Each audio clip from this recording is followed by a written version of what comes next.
This is a production of PBS Charlotte. Straight ahead, please join me for a conversation about the latest developments in Charlotte's affordable housing. We sit down with those on the front line working to give people access to reasonably priced housing. Carolina Impact Seeking Unity starts now. PBS Charlotte presents a special Carolina Impact Seeking Unity. Good evening. Thanks so much for joining us. I'm Dara Khalid, and welcome to our special Carolina Impact Seeking Unity. Affordable housing is one of those topics we just can't seem to get away from, especially since here in the Charlotte region, the issue continues to worsen, making it hard for people to find a place to live at a decent price. Now, affordable housing is described as spending no more than 30% of a household's income. The newest data from UNCC's State of Housing in Charlotte 2024 report shows that the median home price rose 3.76% from around $414,300 to around $429,900 in September of 2024. Now, price tags like this have prompted some in our community to fight for housing that's more affordable. Let's meet a few of them, starting with Reverend Dr. Darrell Blue, pastor of Little Rock AME Zion Church, who's using his church property to provide affordable housing. Next up, we have Rick Gilbert, Executive Director of the nonprofit Home Again Foundation, an organization that provides affordable housing for those with low income or who are at risk of becoming homeless. Lastly, we have Juan Powell, a developer and the Mid-Atlantic Senior Vice President of Real Estate Development with the Community Builders. It's a company that builds affordable housing. So let's jump right in by taking a look at some of the recent news that could improve the affordable housing issue in Charlotte. Now, city council leaders are looking at ways to change zoning restrictions that are making it tough for developers to create affordable housing. Now, one way is by letting duplexes, triplexes, and quadruplexes be built in places that currently have high-density housing. Now, in some of those zoning districts, the regulations prevent this type of housing. So, Juan, for you as a developer, help us understand this issue a little bit better. Yes. First of all, I certainly commend the leadership within Charlotte to recognize the impact that zoning laws have had. In many areas, they serve a public benefit, but historically, there's been a downside to zoning laws in that they've restricted the creation of housing, particularly affordable housing. And so to the extent that we're now operating in a climate where there's more flexibility on density, it allows us to really to expand the amount of affordable housing in a given area. And as housing choices expand and housing supply expand, it very much gives us the opportunity to create more affordable housing. And Juan, what do you say in response to those who argue that this isn't an effective solution and it just raises property taxes for everyone, particularly those who've been in the neighborhood for years? Yes, and I think that's part of the discussion, because what happens in most municipalities is it's a multiple step process. One step is from a regulation perspective where the zoning laws are changed to allow such creation. And then we do have to look at what happens to existing residents in a community. Can things happen or be put in place that would really start to limit the adverse impact on those residents? And different municipalities have come up with a lot of forward-thinking programs. I mean, for example, some municipalities have programs where residents who've been in their homes X number of years have their property tax increases limited by a certain percentage over a number of years so that those residents do not experience spikes in property taxes. Other municipalities have expanded some of the protections for senior citizens who are particularly vulnerable with property tax increases. And so municipalities do have mechanisms that they're exposed, that they use to can really help with some of these property tax increases that may occur, but it's really only part of the process. we do need to look at the zoning. We do need to look at the implications and impacts once those zoning laws are put in place, and then try to work to remediate any adverse impacts on the residents, and that can certainly be done. All right, thank you for that, Juan. And now directing my next question for you, Reverend Blue. So another way that council members are looking to make building affordable housing a little bit easier is by letting religious facilities and schools build housing on their property without having to get that approval from city council. So as a pastor, someone who's already allowed affordable units to be built on your property, is this a game changer? I think it is definitely helpful. We've seen the benefit within our local residents who moved into our property. We have 105 units, and of the 105, we were intentional about making sure that at least half of the units were affordable. And of the 105, 53 of the units are considered affordable. And so we have a 30, 60, 80 AMI. So I think this is a game changer, and it would definitely help those faith-based organizations and schools if they do have the property to move forward, because like I said, we've seen the benefit for those who could not afford to live in uptown, but because we had the space, we were able to create an opportunity for them to move into a space that otherwise I don't think many would be able to move into. And what kind of response have you gotten from the tenants and those who've moved in? Well, because of proximity, we've made it easier. We're right on the bus line, and then also we're close to recreation. So there are a lot of opportunities for the tenants who live at Varick on 7th, and it has been a great response. That's something that we pride ourselves in, to finding out how can we make this better for you. And what can we do to assist you into really just enjoying the space.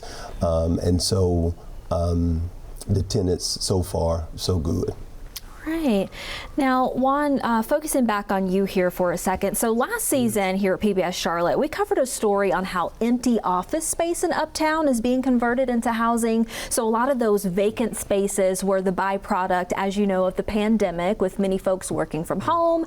But however, city council leaders are now eyeing this as a way to tackle the affordable housing issue. So as a developer, Juan, is this an attractive option to create affordable housing, or is it more of a repellent for developers due to the costliness, you know, having to rewire, whether that's electrical, plumbing, windows, things of that nature?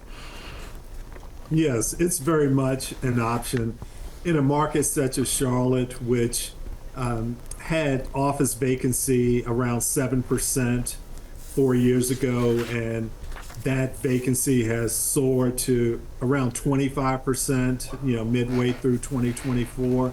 And so when you have that much vacant space, it's really important for any city to look at how to redeploy that space to keep it in production.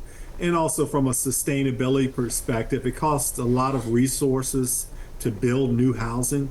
And so to the extent that we can start to look at existing buildings that are not being, you know, fully utilized, it really does give us a head start in the creation of housing, because there is existing structures that we can use. Now, inevitably, we have to look at certain buildings are more adaptable to others, depending upon footprint, depending on windows, depending on systems, as you mentioned. But overall, we really do believe that it's a good tool, and we're seeing a lot of it across the country. And Rick, for you, what are some other non-traditional living spaces that your organization has its eye on right now that could be used to help with this affordable housing issue? Well, thank you so much. Out on Cochran Drive in Uptown Charlotte, we have a small beginnings community with a house in front and a house in back that's 50% smaller. And it is, I've been told by the VA, it's the most affordable in the whole United States. We rent these out. They sign a 1-year lease along with supportive services.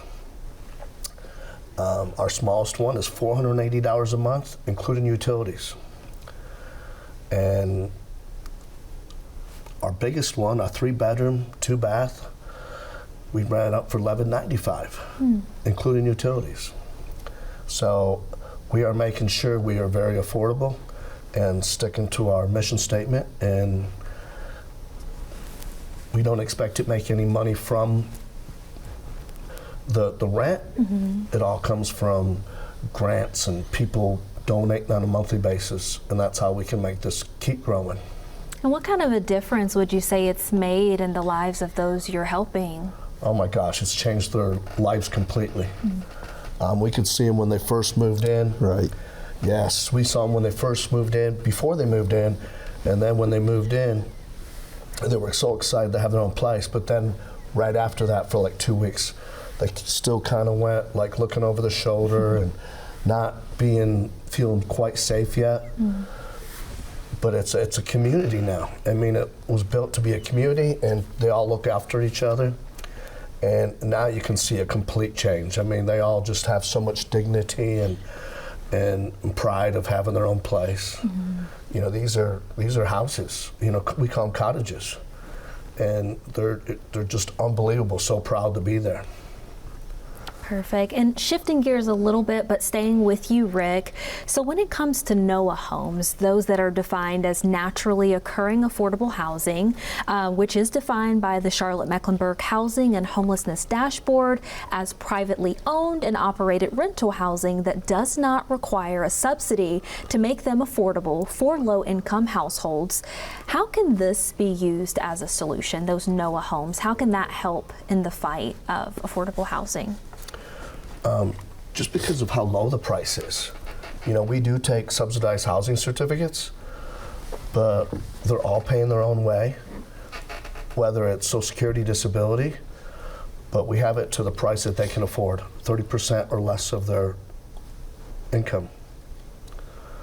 So. And in situations like that, and feel free, Juan and Reverend Blue, to jump in, but whenever we have those homes that are affordable, what else does that allow for people to do and budget out in their daily lives? How does that provide some financial freedom in other ways? As we know, many have been impacted because of inflation, and it allows people not to have to decide between rent, groceries, and just everyday living. And so I think, as you were just saying, it just creates so many opportunities for individuals just to live a life without having to stress about just trying to make it on an everyday basis. And so if they want to go out to have some recreation or enjoy something with their family, it creates new opportunities that sometimes or otherwise they would not have those opportunities to go out and just enjoy. So we've seen that in our communities too, with those who were able to move in with the 30%. It has changed and set up, you know, a trajectory to help them to get out of I guess the position that they were currently in. So it gives them new opportunity. Juan, did you have anything that you'd like to add to that in terms of that financial freedom that folks have? Well, yes, and I'd look at it also from a little bit more of a macro perspective, in the sense that there are NOAA properties in Charlotte and other communities. And one of the challenges is that when these properties come on the market, who's buying them? And what's the commitment to maintaining affordability over the long run?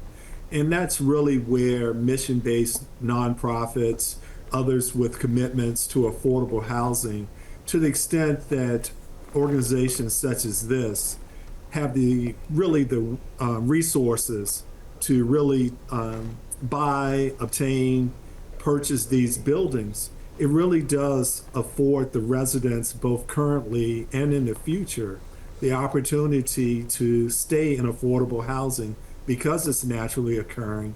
It doesn't take subsidies. It doesn't take low-income housing tax credits. And so it becomes a great tool for the community to really expand the affordable housing stock without additional resources, which is really important. Perfect. And kind of staying in this arena here, Reverend Blue, from that economic standpoint, is there anything else that you can add when it comes to those NOAA homes, kind of like Juan said, just allowing for something that's already a living space, that economic impact or that economic benefit that we're seeing from that? I think it goes to one of your previous questions that you asked. I think that's one of the important reasons why faith-based organizations need to be more involved in these situations, because it goes back to those who have a mission to make sure that others have an opportunity to live in affordable housing, and so we can use our spaces, land, property, to purchase or to acquire, to build the houses. Then we know we have a mandate to make sure that we do what's best for the community. And so I think in turn it has a greater economic impact on our community if we remember our mission. Perfect. And Juan, I want to switch back over to you and just dig a little bit into interest rates and how that plays a role in affordable housing. We know that the feds have lowered the rates twice recently, so what impact will that have? Yes, thank you, Darren. It certainly has a positive impact. Interest rates very much impact housing production, including the production of affordable housing. And the greatest component is that the benefit on short-term rates, such as when the Federal Reserve reduces rates, it impacts our construction interest amount. And to the extent that we can save money in that space, it does help with affordable housing. Unfortunately, one of the major components of affordable housing is longer-term debt. And this is more comparable to thinking about your mortgage on your personal home. And the mortgage rates are more tied to long-term interest rates than short-term, such as 10-year treasuries. And so over the course of the last year, unfortunately, long-term rates have actually increased versus decreased. And so while there's been some, moderate benefit on housing production as a result of interest rates, we really will not be able to see meaningful impacts until longer term rates start to subside. And that's really the next challenge that we're facing. Mm-hmm. And do either of you, Rick or Reverend Blue, have anything to add to that, what you've seen in terms of interest rates and that impact with your organizations? Yes, it's like you said, it's very hard right now to, purchase land or actually, get what we want to make it so affordable. We're looking for land every day, and we're actually getting ready to start working on our next community. But at the same time, if the interest rates were lower, we could even be helping people even more. But I do want to reflect on our residents. Every one of them have different needs. Some are in their 20s all the way up to their 60s. And with our supportive services, we've helped some people get their GED, and then from there we've helped them get their taking college classes, and then working from home classes or job. And it's been very exciting to see them grow that way. But then other people, they've had different needs. We've helped them get their services that they deserve, whether it's for veterans or whether it's for older people that just need those, deserve what they should be getting. So very excited about that, and we've got a proven track record coming up on 4 years now of the community. So. And what does that mean to you, seeing the impact, and you're seeing these real people whose lives are changing every day? So for you, what does that mean? Oh, it just makes me feel so much better. Really good. And when I first got into this, I said once we get somebody off the street, or it's not only off the street, but whether they're in a weekly rental or in a shelter or on a family member's couch, to where they'll never end up back that way again once they're in with home again. Right. That's our mission. That my mission, that no children, once they become with Home Again, they'll never experience homelessness ever again. You know, and I'm so proud of that that's actually going on, you know, so, and we're gonna stick to it. And we are working with certain residents that would like to get home ownership. We have a couple right now that have been there since, to where they are ready in line working with banks and getting their credit score up and getting the credit cards paid off to where they can save money also and get ready for home ownership. So very excited about that. Have you all had any residents who are thinking of the next steps like that as well? With our property being relatively new, because we just opened in March of 2024, that is conversation that we're beginning, because long term it is about helping people to move from rental property into home ownership, and it helps to create generational wealth. And so that is something that we're going to begin to work on, because we want people to move from that space to their own property. You know, that creates other opportunities for them. So yes, we will be doing that. And do you all have any future plans of expanding anywhere else across Charlotte, or even the outside counties? I know a lot of folks are looking at, you know, whether it's Rock Hill or Fort Mill or just Cornelius, just trying to kind of get out of the main city area. Have you guys thought of any other areas? We are in planning stages now, having conversation to really see what we want to do next. One of the main things is really doing the research to see where the greatest need is, and so that's where we are. We've seen it work, and so we're learning from our first project, and then we're kind of going from that. But it is something that we are exploring. Had great partners in the first build, and you know, continue to have those conversations to say, how can we expand this in other places, and where, like I said, is the greatest need? Where do we need to explore and expand? Yeah. And Juan, I'd be interested to hear from you all for your organization, the Community Builders. What do you guys have your eye on next in the Charlotte area, or where are you continuing to sort of spread your growth here now?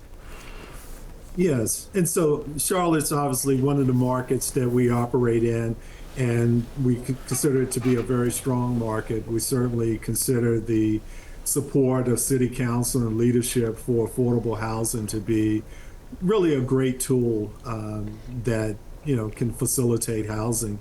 But if I could, I'd like to maybe circle back to one of the last comments, which spoke to just the continuum of financial growth for residents.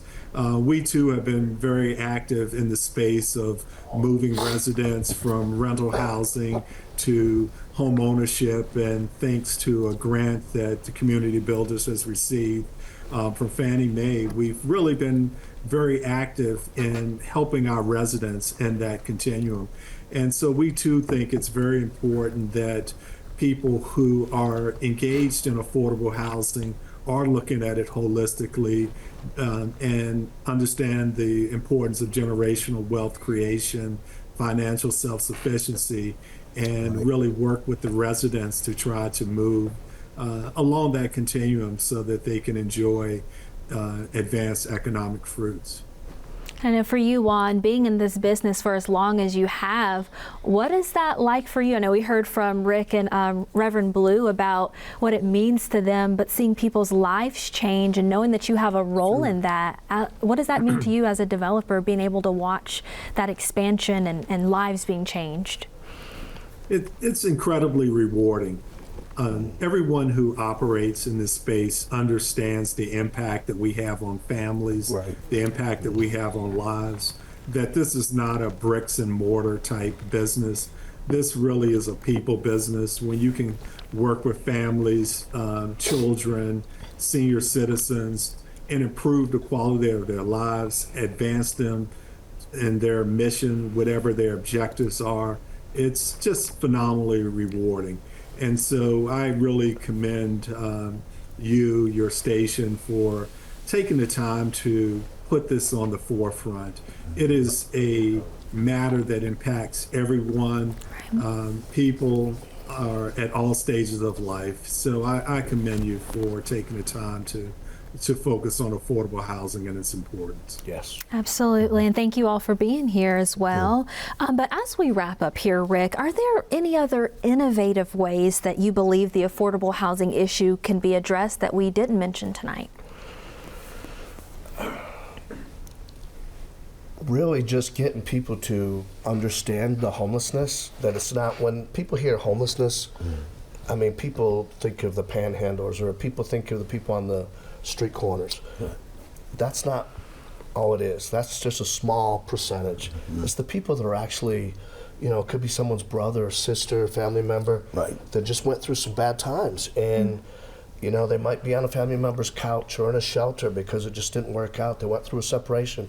But the biggest thing right now that's going on is because of the cost of rent is going up.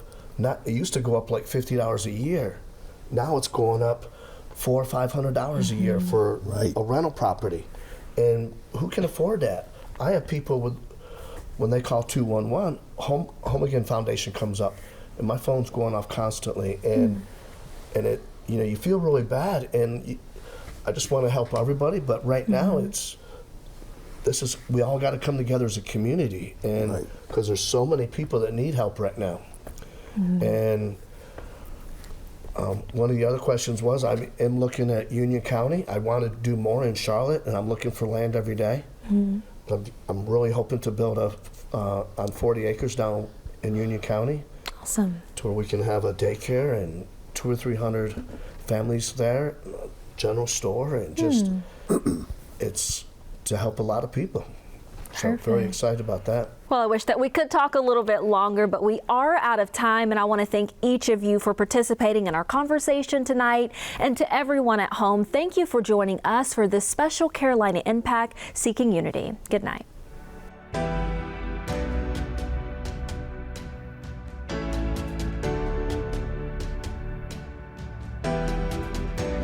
A production of PBS Charlotte.